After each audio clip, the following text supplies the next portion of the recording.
Salut. Avec mes vidéos, il arrive qu'on ne voit pas trop où je veux en venir avant la fin. Et je crains que ce soit particulièrement le cas cette fois. Aujourd'hui, je vous propose une promenade autour de l'idée de responsabilité, histoire d'éclairer la question massive que j'ai mise en titre: de quoi sommes-nous responsables? Je voudrais commencer par une petite mise en garde. La question de la responsabilité est vertigineuse. Idéalement, il aurait fallu aborder l'histoire de la représentation morale que l'on se fait de l'individu.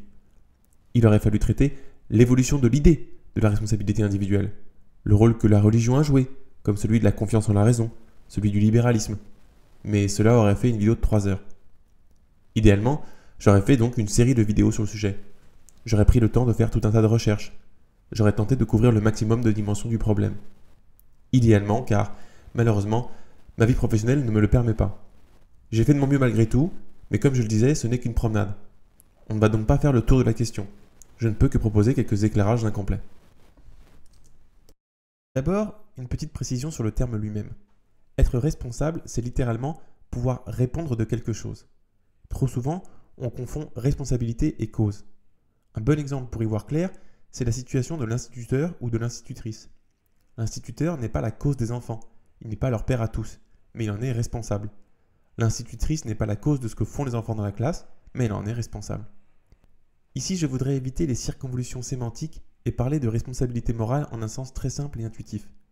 À savoir que, dans le cas d'un acte moralement répréhensible, on déclare une personne comme moralement responsable si on a tendance à la voir comme fautive, si on a envie de dire que c'est de sa faute, et donc si on n'a pas envie de lui pardonner.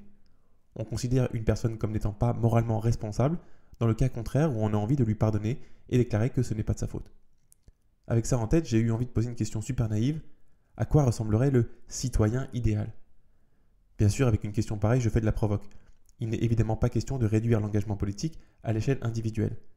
Ça m'a surtout permis de faire une miniature clickbait. Il s'agit en fait d'interroger le rôle que joue dans l'engagement politique ce qu'on pourrait appeler le regard individualiste. J'appelle regard individualiste cette tendance spontanée à voir autrui comme une personne, comme une entité indépendante avec une identité qui lui appartient et qu'on est en droit de juger. Et donc, c'est ce réflexe de penser qu'un individu peut être une bonne personne ou une mauvaise personne.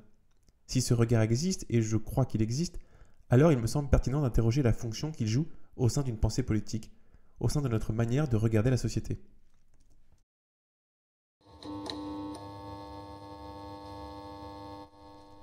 On pourrait commencer à entrer dans le sujet en mentionnant Enes Kanter. C'est un basketteur turc qui joue en NBA et qui a essayé d'attirer l'attention sur les conditions de travail dans les usines Nike en Chine. Il a parlé d'esclavage moderne et je ne crois pas que la terminologie soit exagérée. Moi je vois ça et mon premier réflexe c'est de penser que c'est cool, que ce serait chouette, que ça incite les gens à arrêter d'acheter des Nike. Immédiatement j'ai une petite voix dans la tête qui me dit que l'achat responsable c'est un peu l'apanage du bobo. Et effectivement on voit bien la caricature du bobo qui achète bio, local, qui troque son scoot pour un vélo, etc. On se moque gentiment parce qu'on voit dans cette attitude une responsabilisation naïve de l'individu. On a d'un côté un gouvernement qui ne prend aucune mesure écologique, et de l'autre, un discours du genre « pensez à trier vos déchets, faites du vélo, regardez d'où viennent vos légumes ». Bon, c'est un peu absurde, c'est la logique du colibri. On célèbre le petit effort individuel plutôt que de responsabiliser les pyromanes. Le gros souci de ce truc-là, c'est que ça détourne du vrai problème, de la lutte à mener, à savoir la transformation du système qui a causé une société dysfonctionnelle comme la nôtre.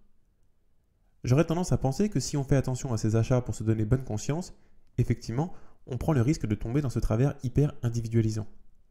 Si on pense qu'en achetant un produit responsable, on a fait sa part, alors on est carrément tombé dedans.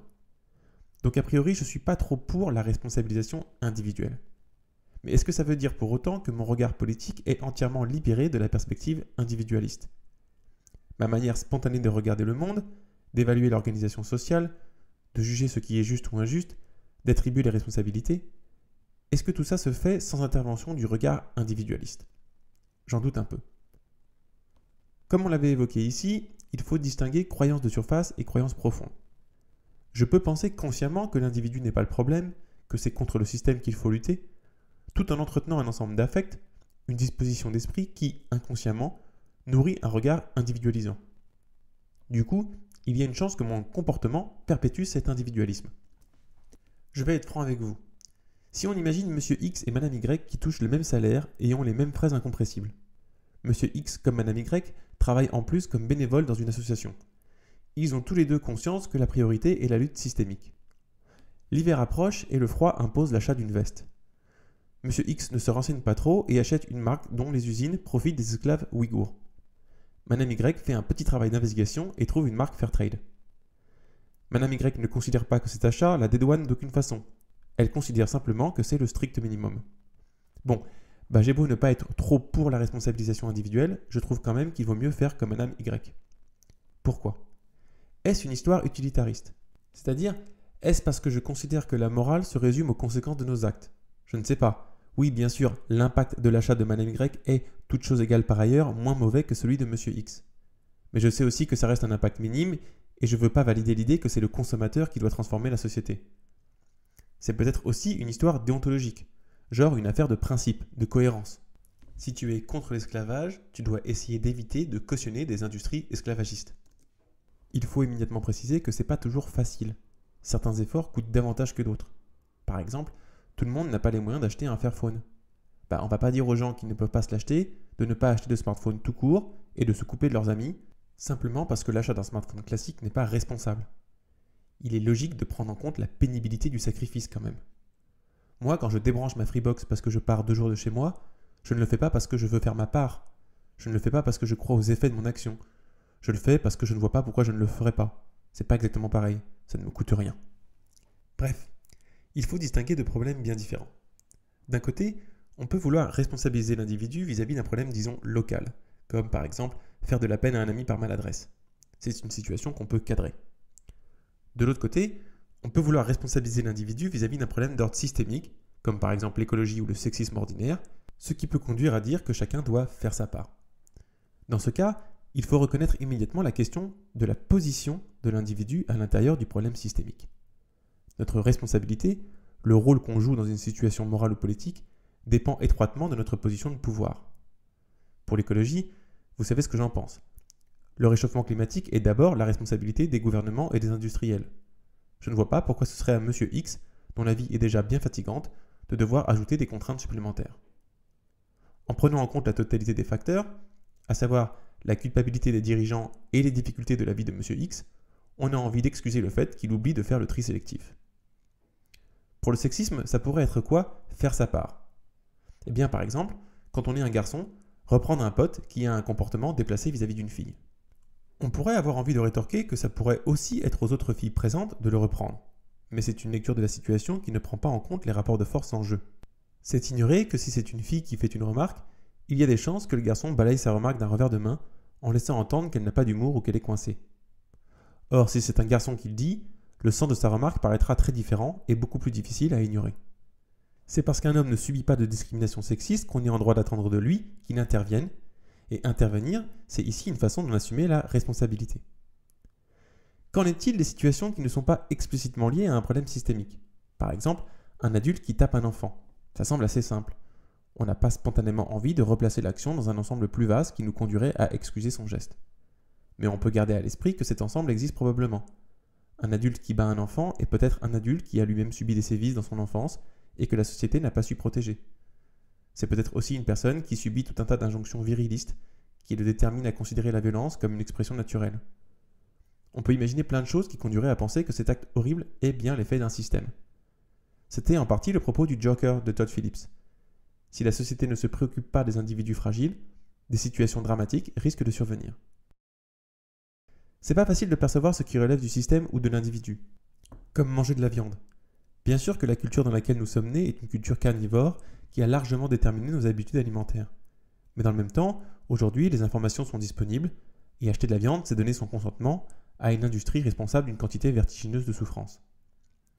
Et puis en même temps, il faut garder à l'esprit que certaines personnes qui vivent dans la précarité subissent de telles contraintes de temps, de gestion budgétaire, de conservation des aliments, qu'on leur pardonnera la consommation de viande. Un truc qu'il faut interroger, c'est cette tendance à croire que la responsabilité individuelle et la responsabilité collective s'excluent mutuellement. Au fond, il paraît tout à fait possible de tenir l'individu et la société pour responsables en même temps. Par exemple, dans le cas d'un père qui bat son enfant, il n'y a rien d'incohérent ou de contradictoire à vouloir tenir l'individu pour responsable de son action et à vouloir rappeler le rôle que joue la société dans cette action. C'est pas tout l'un ou tout l'autre. C'est pas soit c'est entièrement de la faute du père, soit c'est pas du tout de sa faute, c'est entièrement la responsabilité de la société. Et c'est précisément notre défi et notre difficulté que de tenir ensemble les deux angles de lecture. Comprendre la responsabilisation de l'individu est un problème quand elle masque la responsabilité collective, quand elle fait oublier la responsabilité de la société. Et l'inverse. Faut-il aussi dire que la responsabilisation du collectif est un problème quand elle masque la responsabilité individuelle? Eh bien, c'est un peu moins clair à mes yeux. Peut-être parce qu'on a tendance à surestimer la capacité des individus à contrôler leurs décisions. Je ne veux pas rentrer à nouveau dans la discussion sur le libre arbitre comme je l'ai déjà fait là. Je ne cherche pas à relancer le débat avec les compatibilistes.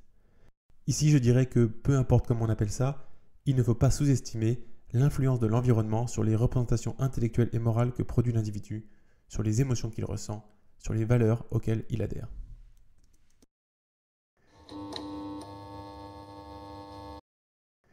Cette année, Hassan Piker, un streamer américain très connu, a acheté une maison à 2,7 millions à Los Angeles. Piker se déclare de gauche, précisément socialiste, citant Marx régulièrement. Ça a suscité quelques remous, disons, et c'est donc une situation intéressante pour nous à deux niveaux au moins.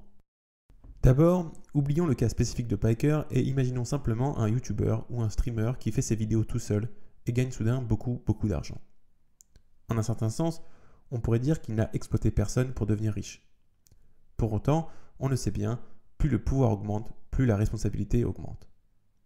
Entre voler une pomme pour manger parce qu'on n'a pas 1 euro en poche et voler une pomme simplement parce qu'on n'a pas envie de la payer alors qu'on est plein aux as, ce n'est pas la même responsabilité morale.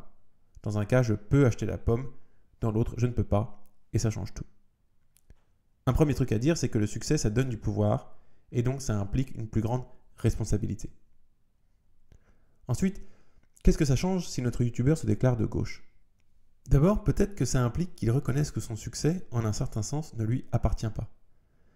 Parce que son succès est rendu possible par une structure, un système, une économie, donc par d'autres gens qui travaillent. Mais aussi parce que ses idées, son discours, sa rhétorique, sont nés de la rencontre de tout un tas d'influences diverses. Pour le dire bêtement, il n'aurait jamais eu un tel succès sur une île déserte. C'est parce que la société a rendu disponibles certaines ressources qu'il a pu avoir un tel succès. Comme dit Michael Sandel, quand bien même on considérait l'idée que les individus sont responsables de leur talent, au sens de cause, comme si notre youtubeur imaginaire ne devait qu'à lui-même d'être devenu bon, quand bien même on considérait une idée aussi naïve, on rappellera immédiatement que l'individu n'est pas responsable de la valeur que la société attribue à ses talents. J'y peux rien si être bon au tir à l'arc, ça n'offre pas les mêmes possibilités de succès qu'être bon au foot. Pour le dire autrement, on doit toujours notre pouvoir, donc notre puissance d'influence, aux autres, au collectif, au social. C'est l'organisation de la société qui nous confère un pouvoir et c'est donc normal de considérer qu'il en découle une responsabilité. Alors, quelle est cette responsabilité? Qu'est-on en droit d'attendre de notre youtubeur? Chaque relation implique une multitude de contrats plus ou moins tacites. Si un ami me demande « je peux te confier un secret ?» et que je réponds oui, un contrat tacite est signé et on considérera que mon ami est dans son bon droit s'il se plaint que j'ai répété son secret à plein de gens. C'est même vrai de manière encore plus implicite. Si je vais voir un film qui se présente comme inspiré d'une histoire vraie, tout de suite, on peut dire qu'un contrat est établi. Je ne dois pas m'attendre à ce que ce soit hyper précis et fidèle à la réalité, mais en même temps, ça ne peut pas non plus être complètement n'importe quoi, du genre dans la réalité c'est un suicide et dans le film c'est un meurtre. Bon, de ce point de vue, il n'est pas fou d'imaginer qu'un youtubeur aussi passe tacitement un contrat avec son public. Quelqu'un qui présente ses vidéos comme de la vulgarisation par exemple, s'engage à un minimum de rigueur, d'honnêteté intellectuelle et d'humilité épistémique. Le fait que notre youtubeur se présente comme étant de gauche change forcément la nature du contrat. Un youtubeur qui nous informe d'emblée que l'objectif de ses vidéos est l'enrichissement personnel passe avec son audience un contrat différent du youtubeur qui promeut des idéaux de gauche. Implicitement, même si ce dernier ne devient pas un patron d'entreprise qui exploite ses employés, on peut avoir envie de se demander si cet enrichissement trahit le contrat tacite passé avec celles et ceux qui, en regardant massivement ces vidéos, ont effectivement permis ce succès. À mes yeux, il y a deux choses à révéler ici. D'abord, j'ai demandé qu'est-on en droit d'attendre de lui? Et je crois qu'il faut s'arrêter sur cette question une seconde. Elle est très différente de la question « que suis-je en droit d'attendre de lui ?» En fait, je voudrais attirer votre attention une seconde là-dessus.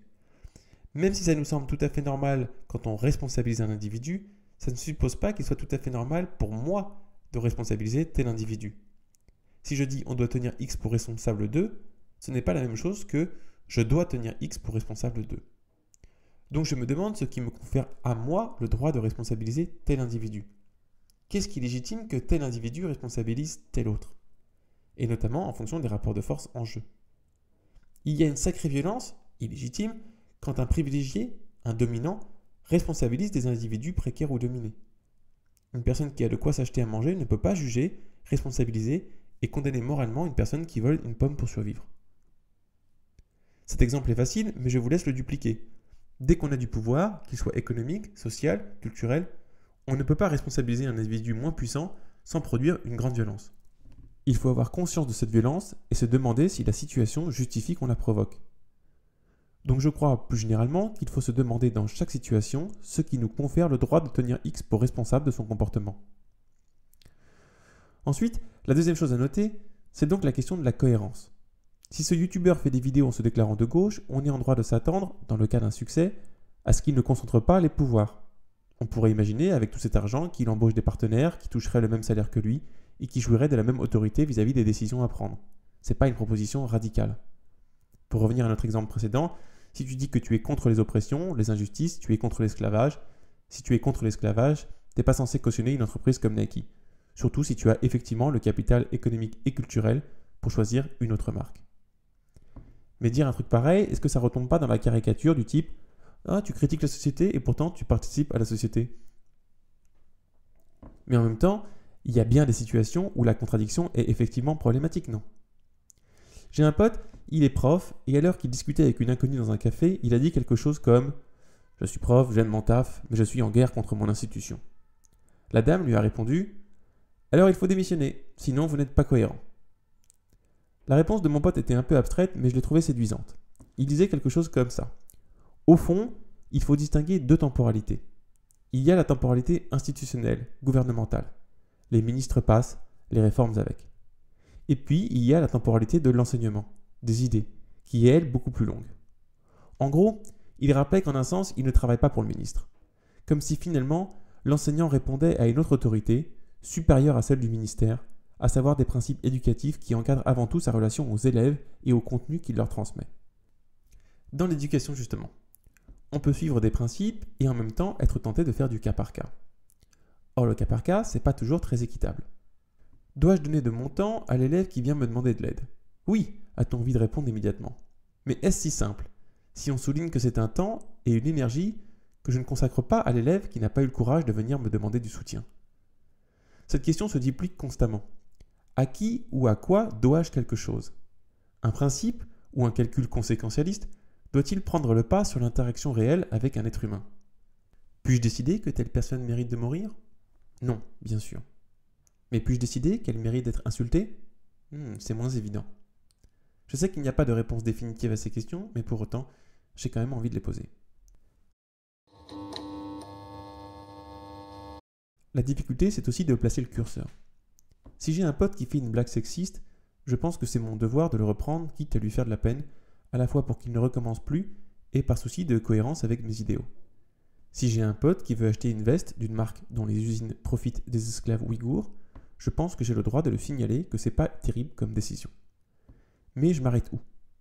On aime bien faire la distinction entre action obligatoire et action surérogatoire. L'action surérogatoire, c'est celle qui va au-delà de ce qu'on est censé faire.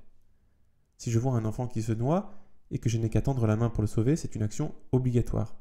Si je ne le fais pas, tout le monde trouvera que j'ai fait une faute morale grave. Si, pour le sauver, je suis obligé de me sacrifier et de mourir, et que je décide donc de ne pas le faire, on sera plus indulgent avec moi.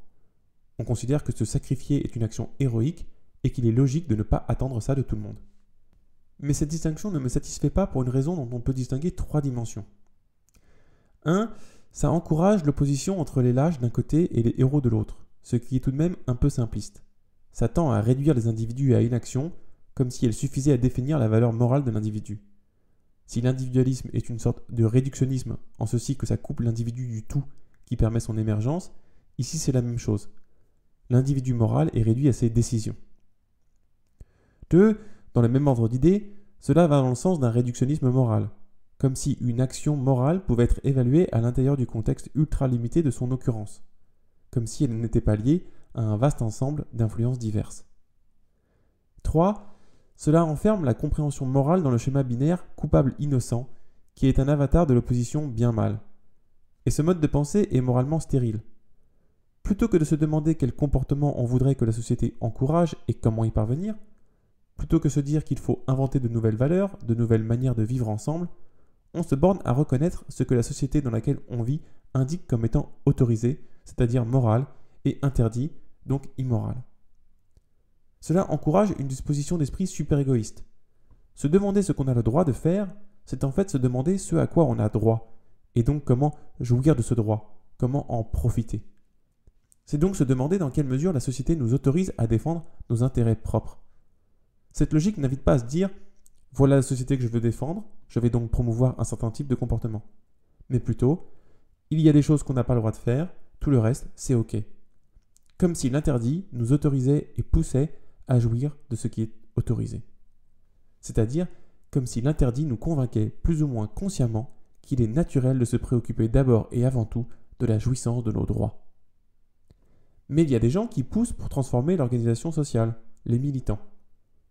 Or, on comprend bien, avec une logique binaire comme celle-ci, que le militantisme soit difficilement audible dans une société comme la nôtre. Tout simplement parce qu'il sort du cadre autorisé, interdit. Ce qui pourrait ou devrait paraître comme une chose tout à fait normale, logique, légitime, est perçu par tout un pan de la population comme une forme de radicalisme. Car quoi de plus normal que de se préoccuper de l'organisation de la société et d'avoir à cœur qu'elle soit la plus juste possible. Donc forcément, si M. X est persuadé qu'il est tout à fait légitime de n'être préoccupé que de son propre bonheur, quand Mme Y essaie d'attirer son attention sur un dysfonctionnement social et en appelle à sa solidarité, donc à un certain sens de la responsabilité collective, M. X se sent tout agressé. Et encore plus quand le dysfonctionnement en question est une source de plaisir pour M. X. Là, je peux vous dire que c'est très difficile. Dès qu'on touche à un truc que les gens aiment faire, ça se braque. Moi, par exemple, j'essaie de faire comprendre aux gens autour de moi que l'exploitation des animaux est une chose très grave. J'essaie de leur faire abandonner la viande. Mais soyons honnêtes, je n'y arrive pas. Je ne sais pas comment leur faire comprendre. Pourtant, mon entourage n'est pas complètement dépolitisé. Si je gagnais plein d'argent et que je fraudais le fisc, mes amis, ma famille me feraient des remarques constamment. Si j'étais fan de Zemmour ou plus simplement de Macron, mon entourage vivrait des énormes cringes à chaque fois qu'on parlerait politique. Pourtant, ils ne se rendent pas compte que ça me fait ça puissance 10 chaque fois que je les vois manger des animaux. Je les ai orientés vers des livres, j'ai fait des démonstrations super argumentées. Rien n'y fait. Et ce n'est même pas comme si on m'opposait des arguments intelligents et construits. Alors quoi ? Je suis témoin d'un comportement dont tout m'indique qu'il est moralement et politiquement super répréhensible. La manière douce ne fonctionne visiblement pas. Que reste-t-il ? L'insulte ? La culpabilisation ? Les coups ? Et comment évaluer ces modes d'action ? On pourrait se demander ce qui sera le plus efficace, mais aussi comment ça va m'affecter moi. Je risque de perdre mes amis si je leur parle violemment à chaque fois. Est-ce que le devoir moral m'impose de sacrifier ma vie sociale ? Pourquoi devrais-je autant me responsabiliser ? Je comprends bien la pertinence qu'il y a à pointer du doigt le comportement des autres. Mais je garde à l'esprit que l'autre est le produit d'un système, d'un déterminisme, d'un environnement culturel et idéologique. Autrui a ses angles morts, ses limites. Et d'ailleurs, moi aussi, je ne suis pas parfait non plus. Je ne peux pas oublier que certaines choses m'échappent. Et donc, par extension, que je ne sais même pas ce qui m'échappe. Comment puis-je être sûr de la manière avec laquelle je responsabilise autrui ? Alors faut-il se détourner de l'acte individuel ? Considérant que chaque action est d'abord et avant tout le produit du système, on cesserait de se préoccuper du cas par cas et on s'occuperait au contraire des grandes structures qui le rendent possible. Par exemple, je cesse de me préoccuper de ce que mange mon entourage et toute l'énergie dépensée à essayer de les convaincre, je la déplace dans un engagement associatif pour les droits des animaux. Mais en même temps, cette logique a ses limites. Si je vois un individu sur le point de foutre le feu à un chat pour le plaisir, il serait bien normal que j'intervienne pour l'en empêcher. Je ne vais pas penser « Oh, cet individu est le produit d'un système qui biaise notre conception de l'animal non humain. Il n'est pas responsable de son acte, je ne vais pas perdre mon temps ici. » Je me demande si on ne touche pas ici à une forme d'impasse, d'aporie. En gros, on sait que la structure précède l'individu, ce qui implique que l'individu est le produit de son environnement, et en ce sens que toute action est toujours prise dans un rapport collectif. On n'agit pas seul, on agit en réaction à d'autres actions. Mais dans le même temps, on n'arrive pas pour autant à sortir complètement de l'échelle individuelle. Quand j'agis, Je n'éprouve pas spontanément le collectif qui est tissé dans mon action. Mon action me semble cadrée par une expérience locale, limitée. J'ai l'impression de la percevoir dans sa totalité. Je me sens être la cause de l'action. Et c'est pour ça que je me tiens pour responsable de mon comportement.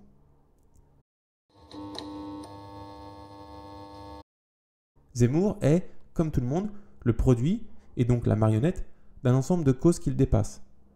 Son comportement est le résultat d'une certaine configuration affective, un ensemble de désirs et d'émotions diverses qui ont été causés par diverses influences. Il y a de la peur, de l'angoisse, de la haine, de la colère, un besoin de dominer, etc., etc. Après tout le monde vit des émotions semblables. Mais ce mélange spécifique d'affects qui caractérise Zemmour a la particularité de produire un comportement fasciste. Malheureusement, il y en a plein d'autres des fascistes. Zemmour lui pose spécialement problème car il est en position de puissance. En quelque sorte, il est le porte-voix de cette configuration affective et celle-ci est dangereuse car fasciste. Il faut donc combattre Zemmour en tant qu'il est le corps individuel qui incarne un danger social. Ici, c'est pas très difficile. Cela paraît évident qu'il faut responsabiliser Zemmour pour le danger qu'il représente. Au niveau collectif, certains peuvent déclarer « Nous souffrons de la puissance d'influence de Zemmour ». Cela suffit à justifier qu'on le responsabilise et qu'on veuille le combattre. Au niveau individuel, c'est pas tellement plus compliqué. Je peux trouver injuste que l'individu Zemmour a plus d'influence sur moi et mon monde que j'en ai sur lui et son monde. Il y a une asymétrie qui justifie aisément l'opposition. Zemmour n'a été élu par personne. Donc au nom de quoi a-t-il autant de pouvoir sur ma vie? Au nom de quoi peut-il imposer ses opinions dans le monde dans lequel je vis? Ce n'est pas le libre marché des idées, c'est que la société donne plus de pouvoir à certains individus plutôt qu'à d'autres, pour des raisons totalement arbitraires et sans aucune justification morale et politique. Et puis, nous subissons ces rapports de force dissymétriques.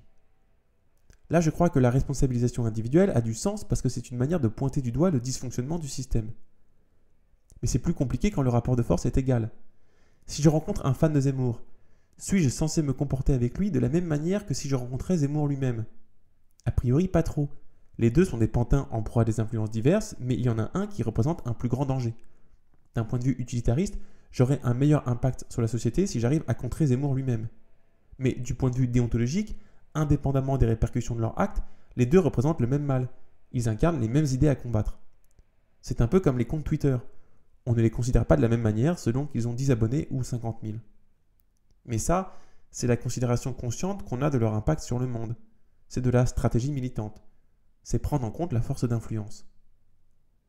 Qu'en est-il de la manière dont on se représente l'individu derrière le compte Twitter? La représentation qu'on se fait de la personne qui écrit les tweets se construit en grande partie inconsciemment. Dans tel ou tel cas, cette représentation va générer en nous des sentiments plaisants, de la sympathie, parce qu'on se retrouve dans certaines valeurs, parce qu'on se dit même qu'on pourrait peut-être être potes. Dans d'autres cas, la représentation que l'on se fait du tweetos se nourrit de tensions plus ou moins conscientes qui créent de l'animosité. Et cette animosité est très clairement tournée vers la personne. Je veux dire tout bêtement qu'il me semble très difficile, voire impossible, de ne pas associer un comportement à une personne. Et qu'il est donc très difficile de ne pas juger les personnes. Ça me fait penser à cette idée « hate the sin, love the sinner ». Il faudrait détester le péché, pas le pécheur. Ce qui est problématique parce qu'on ne peut pas vraiment distinguer l'individu de son comportement. Il y a une version laïque. « Don't hate the player, hate the game ». C'est la faute du jeu, et non des joueurs. Sauf qu'en effet, on peut se dire que si les joueurs arrêtaient de jouer au jeu, celui-ci disparaîtrait tout seul. Mais en même temps, les joueurs sont conditionnés à jouer. Ils ne peuvent rien faire d'autre. Depuis qu'ils sont nés, on les encourage à jouer. Alors voilà, je suis un peu perdu. Je ne peux pas à la fois penser que les individus sont des sommes de comportements déterminés par un environnement et considérer qu'il faut les blâmer pour leurs décisions.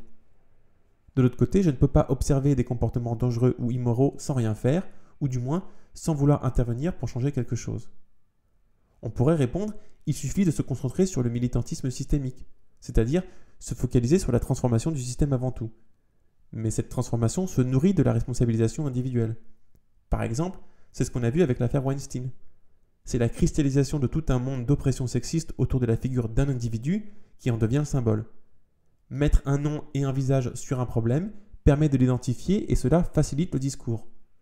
Et on peut faire le pari que l'affaire Weinstein a fait gagner en popularité le mouvement MeToo. Le principe même de ce mouvement est que la désignation d'individus fautifs permet de révéler un dysfonctionnement systémique. On est donc en plein dans notre problème. Est-ce que la sororité aurait pu obtenir un tel coup de boost avec une approche désindividualisante du problème, ce n'est pas sûr. On pourrait défendre l'idée que ce qui justifie un tel mode d'action militant, c'est précisément une dissymétrie dans les rapports de pouvoir. MeToo ne désigne pas simplement un ensemble d'individus, mais à travers eux également des situations sociales où ce sont toujours les hommes qui se trouvent en position de force. En ce sens, l'individu devient le symbole d'une situation qui le dépasse. Du point de vue métaphysique, Macron n'est pas responsable de ce qu'il est, à savoir un arriviste politique incompétent, avide de pouvoir, entouré de conseillers tout aussi incompétents et avides de pouvoir. Mais du point de vue moral et politique, une fois qu'il a le pouvoir, nous n'avons pas d'autre choix que de le tenir responsable pour les injustices que son comportement et ses décisions reconduisent. Mais comment ça se passe entre gens qui n'ont pas de pouvoir, ou qui ont globalement le même pouvoir? Que fait-on? Comment fonctionne la responsabilisation entre nous, entre amis? Bon, déjà on peut se demander s'il y a des situations de parfait équilibre de force. On sait que dans un couple, par exemple, déjà c'est rarement le cas. Et entre amis, on ne gagne pas tous le même salaire, exactement. On n'a pas tous la même quantité de temps libre pour se renseigner sur nos choix et leurs effets politiques. On n'a pas tous eu la même éducation non plus, les mêmes affinités pour certaines valeurs. Et il y a beaucoup de violences symboliques entre amis, beaucoup de moments où l'un domine l'autre. Mais également, on a plus facilement accès aux informations qui peuvent expliquer le point de vue de nos amis, et potentiellement à un angle mort politique. Si mon ami est fils de boucher, ne dois-je pas adapter mon discours sur l'exploitation animale, considérant qu'un certain nombre de ces représentations mentales risquent de faire sérieusement obstacle? Est-ce seulement une histoire de forme? S'agit-il simplement de dire « attention, ce que tu fais est grave » avec un ton doux et une sincère bienveillance? J'ai déjà essayé, ça ne marche pas des masses. Alors comment sait-on qu'on a le droit de reprendre quelqu'un, de le corriger, de le culpabiliser?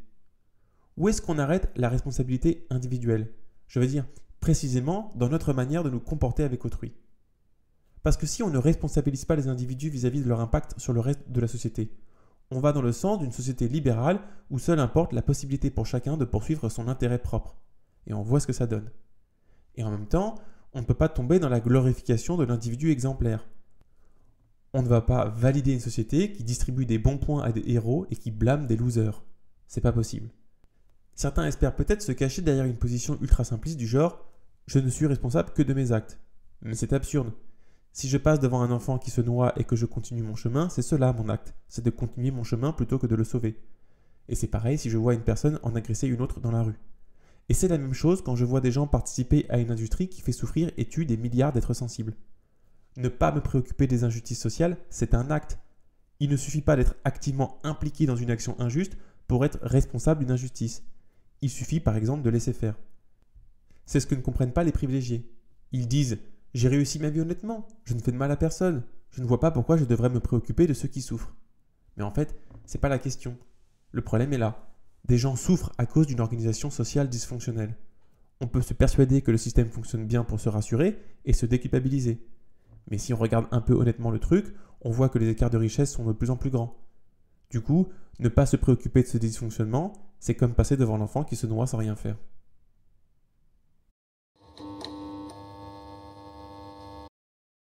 On entend parfois dire « pour aider les autres, il faut d'abord s'aider soi-même ». Bon, il y a plusieurs manières d'entendre cette idée, j'en ai déjà parlé, mais ça vaut le coup d'en remettre une couche. En un certain sens, cette phrase est tout à fait juste. Si tu es dépressif, si tu vis une crise, si tu souffres, t'es pas en situation d'aider les autres, la douleur te fait tourner vers toi-même, c'est bien normal. Il y a un sens où cette phrase est complètement ridicule. Si tu vas plutôt bien, chercher à être encore plus heureux, ça va probablement avoir avant tout un impact sur ta vie et pas tellement sur celle des autres. Mais il y a aussi un problème intéressant soulevé par cette phrase. Si on la reformule ainsi. Pour aider les autres, il faut connaître les autres. Et pour connaître les autres, il faut d'abord comprendre le rapport qu'on a aux autres, notre manière de nous représenter autrui. Il faut se connaître soi-même. C'est-à-dire qu'il y a quelque chose qui me semble assez pertinent dans le fait d'affirmer qu'il est très difficile d'être une aide pour autrui si on est aveugle aux raisons plus ou moins conscientes qui nous font agir. Si on n'a pas perçu un peu clairement la forme de nos désirs, de nos craintes, de nos angoisses. Si on ne voit pas clair dans le système de valeurs auquel on adhère. Dans quelle mesure mon altruisme est parasité par mon égoïsme? Est-ce que je peux vraiment prétendre m'engager pour les autres si je ne comprends rien à mes propres motivations? Je ne suis pas sûr que ce soit une question à traiter à la légère. Mais bien sûr, elle fait un peu peur cette question, parce qu'on a l'impression qu'elle ouvre la porte à un monde de développement personnel où on dit aux gens Occupez-vous de vous d'abord. Alors qu'en fait, on rêve plutôt d'un monde d'entraide. Mais sur quoi va se fonder cette entraide? Sur quelle conception de l'individu? Sur quelle image du monde? On est tous prêts à s'accorder sur le fait qu'il faut un minimum de culture politique, économique et sociale pour avoir un regard pertinent sur le monde environnant. Il faut aussi développer une attitude, un minimum critique, vis-à-vis des idées et des valeurs qui circulent. Et à certains égards, tout cela relève du développement personnel. J'ai tendance à faire le pari que si l'on tente rigoureusement de s'observer soi-même, sans chercher à être plus heureux, je parle strictement d'observation et de compréhension, eh bien on développe son empathie et donc un plus grand sens du collectif. On devient un meilleur coéquipier ou une meilleure coéquipière. Mais c'est mon pari et je ne suis sûr de rien. Et je reconnais que tout ça ressemble à une impasse, une contradiction irrésolue entre individu et collectif. Ça me fait penser. Un jour, je participais à un live chez Concrètement Moi et est arrivée sur la table la question « C'est quoi être de gauche ?» C'est une question qui me fascine et j'ai déjà essayé d'écrire un script de vidéo là-dessus, sans succès pour l'instant. Sur le moment, j'avais esquissé un début d'hypothèse. C'est franchement pas solide, alors c'est à prendre avec des pincettes. En fait, je pensais à Deleuze et Guattari et à leur concept de devenir, lié à cette opposition majeur et mineur. Pour aller vite, le majeur, c'est le dominant, tandis que le mineur, c'est ce qui trouve un moyen d'échapper aux forces dominantes. C'est comme une forme d'émancipation vis-à-vis d'un statu quo dominant. Ainsi, Kafka, par exemple, parce qu'il subit dans son pays la langue allemande, décide précisément d'écrire en allemand pour tracer des lignes de fuite, comme ils disent, pour se libérer de l'emprise de l'allemand, en inventant une langue dans la langue, en réinventant l'allemand. S'il avait écrit en tchèque, il aurait été dans l'esquive quelque part, il n'aurait pas travaillé la matière même de l'aliénation, la chose qui s'est imposée à lui, la langue allemande. Deleuze et Guattari disent donc que le devenir est forcément associé à du mineur. On ne devient pas du majeur. Le majeur, c'est ce qu'on est par défaut, à cause de l'idéologie dominante. Dans Mille Plateaux, ils disent par exemple qu'on peut avoir un devenir féminin, mais pas de devenir masculin, parce que le modèle masculin est le modèle dominant. Il n'y a pas de devenir de cet ordre. Ben voilà, vous me voyez peut-être venir, je me demande si on peut être de gauche. Peut-être qu'on ne peut que devenir de gauche. Peut-être faut-il constamment travailler pour échapper à des représentations mentales qui se construisent inconsciemment, qui nous dominent et qui sont spontanément de droite, au sens où elles ont tendance à responsabiliser l'individu pour ses succès, ses échecs, au sens où elles invitent à juger les personnes. Par défaut, à cause de l'environnement culturel et idéologique dans lequel nous sommes nés, nous voyons autrui comme une personne autonome et nous le jugeons ainsi. Et peut-être faut-il constamment faire un travail de déconstruction de ces réflexes pour arrêter de voir spontanément les individus comme des points isolés et autonomes, afin de réussir à les voir davantage comme des lignes dans un système. En ce sens, on dira qu'on ne peut pas être de gauche, genre une fois pour toutes, comme si on était complètement déconstruit, mais on peut avoir des comportements de gauche qui sont autant de manières d'échapper à ces réflexes de droite qui conduisent par exemple à juger les individus. Mais honnêtement, je ne suis pas très sûr de mon hypothèse. Dans l'abécédaire, Deleuze propose une conception de l'opposition droite-gauche. Selon lui, être de droite, c'est comme la manière dont on écrit une adresse postale. D'abord soi, ensuite ma rue, ensuite ma ville, ensuite mon pays et peut-être ensuite le monde. Je pense d'abord à ce qui est proche de moi, par exemple à ma famille, et ensuite à ce qui est plus éloigné. Et être de gauche, ce serait la dynamique inverse, ce serait savoir que les problèmes du tiers-monde sont plus proches de nous que les problèmes de notre quartier. Bon, évidemment qu'on pense d'abord à soi et à ses proches quand on est précaire, quand on galère pour bouffer à la fin du mois. Ça ne nous fait pas de nous quelqu'un de droite. Mais quand on est privilégié, si avec nos proches on n'est pas précaire, la question devient, est-ce qu'on considère que c'est bon, qu'on n'a pas à se préoccuper des inconnus qui souffrent? Ou au contraire, est-ce qu'on se dit que la gravité de l'injustice ne dépend pas de la distance ou de la proximité? Toute personne qui se pense de gauche et qui se reconnaît comme privilégiée, comme n'étant pas précaire, devrait se poser cette question. Quand est-ce que je me préoccupe de ceux que je ne connais pas et qui souffrent? Quand est-ce que je m'en préoccupe, ça veut dire quand est-ce que j'y pense, mais pas seulement. Ça veut dire aussi quand est-ce que je fais quelque chose pour eux. Et peut-être plus précisément, quand est-ce que je sacrifie quelque chose de mon confort personnel parce que je me préoccupe de cette souffrance étrangère. Quand est-ce que la considération de cette souffrance étrangère me conduit à agir indépendamment, voire contre mes intérêts personnels? Si la réponse est jamais, je crois que vous connaissez le problème. Et c'est donc une affaire de cohérence encore, de déontologie. Alors pour en revenir à la question de la responsabilisation, en gardant à l'esprit ce problème de cohérence interne, on pourrait au moins proposer cette réponse, aussi incomplète et insatisfaisante soit-elle. On peut responsabiliser les individus en fonction de leurs propres exigences. C'est un élargissement de la règle d'or, ne pas faire aux autres ce qu'on ne voudrait pas qu'on nous fasse en ne pas laisser faire aux autres ce qu'on ne voudrait pas qu'on nous fasse. Autrement dit, ne pourrait se désintéresser légitimement d'une injustice que celui ou celle qui ne percevrait pas la situation comme injuste si il ou elle en était victime. En gros, pour savoir si on peut légitimement se détourner d'une injustice, il faut essayer sérieusement de se mettre à la place de ceux qui la subissent. Alors, pour essayer de répondre au problème de la responsabilisation individuelle, je propose un système variable. Je ne responsabilise pas autrui pour ce qu'il ressent, et donc pour ce que ses affects le conduisent à penser, à croire ou même à faire. Mais je le responsabilise vis-à-vis de ses actions, 1. Du point de vue de leurs effets sur le monde, et 2. Vis-à-vis des principes déontologiques qui justifient à ses yeux ses actions. Ainsi, on essaye d'inviter autrui à se comporter selon des principes auxquels lui-même adhère. Je n'ai pas à me poser la question de ma légitimité à responsabiliser autrui. En quelque sorte, je joue le rôle de miroir, je ne fais que le renvoyer à ses propres exigences morales. Quant à ma propre responsabilité individuelle, je ne me responsabilise pas moi-même pour ce que je ressens, je garde à l'esprit que l'image que j'ai de moi-même comme personne est très certainement illusoire, mais je responsabilise celui qui, en moi, est capable d'observer ses sentiments, croyances, actions, afin d'éprouver une forme de puissance qui m'aide à adopter le meilleur comportement possible, sans souffrir de frustration ou de culpabilité quand je n'y arrive pas. Et peu importe que cette impression de puissance soit illusoire ou non. C'est comme pour le pari de Pascal. Le fait de jouer le jeu de cette puissance a des effets bénéfiques. Elle me donne l'énergie nécessaire pour remplir mes exigences morales. Par exemple, c'est ce qui me rend assez fort pour ne pas me déresponsabiliser quand la société aurait bien besoin que je me responsabilise justement. Du genre, j'y peux rien, c'est ce que la société a fait de moi. Ce genre d'attitude n'aide personne.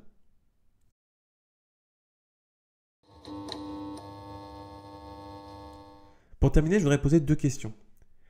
Est-ce qu'une personne qui aurait complètement intégré l'idée d'un déterminisme total, d'un univers entièrement mécaniste où chaque décision est situable dans une chaîne infinie de causes et d'effets, et qui aurait donc complètement abandonné toute forme de responsabilité individuelle, est-ce qu'une telle personne aurait, à votre sens, tendance à adopter un comportement plutôt égoïste et toxique ? L'abandon total de la responsabilité individuelle aurait-il nécessairement pour conséquence le développement d'une attitude moralement répréhensible du type « du coup je ne pense qu'à ma gueule, rien à foutre des autres ». J'ai envie de faire le pari que non. J'ai envie de croire que si on abandonne entièrement et radicalement toute idée de responsabilité individuelle, on fait certes disparaître la possibilité du blâme, mais aussi celle des louanges. Et je pense que sans possibilité de louange, donc de fierté, de mérite, c'est l'idée même de succès ou de réussite qui s'effondre aussi. Et je crois que si cela disparaît, la très large majorité des désirs égoïstes disparaissent. Comme on le disait ici, on ne vit pas dans une société matérialiste, on vit dans une société symbolique où tout est affaire de signes et donc de statuts. La société de consommation est une société de compétition. Mais si on est libéré de l'illusion selon laquelle notre réussite reflèterait quoi que ce soit de notre valeur personnelle, sans cette addiction au feedback narcissique qui fait qu'on s'y croit, qu'on peut se prendre au sérieux, peut-être bien qu'on laisserait mourir le désir de succès, le désir d'avoir du pouvoir, etc. Le danger, bien sûr, c'est d'avoir suffisamment intégré le déterminisme pour se dédouaner de toute responsabilité individuelle, sans avoir été suffisamment loin dans la prise de conscience pour pouvoir effectivement abandonner la fonction symbolique du désir de succès et le besoin de réussite personnelle. Et du coup, on se laisse aller soi-même tout en continuant à entretenir des désirs égoïstes. Donc il n'est pas sûr qu'il faille encourager la prise de conscience de l'irresponsabilité individuelle, parce qu'il est sans doute très difficile d'atteindre le point où cela coïncide avec un comportement réellement non égoïste. Ma seconde question mélange ensemble les perspectives utilitaristes et conséquentialistes. Je voudrais qu'on imagine 2 individus. X a un grand sens de sa responsabilité individuelle. Il sait que ses actions ont des conséquences pour autrui.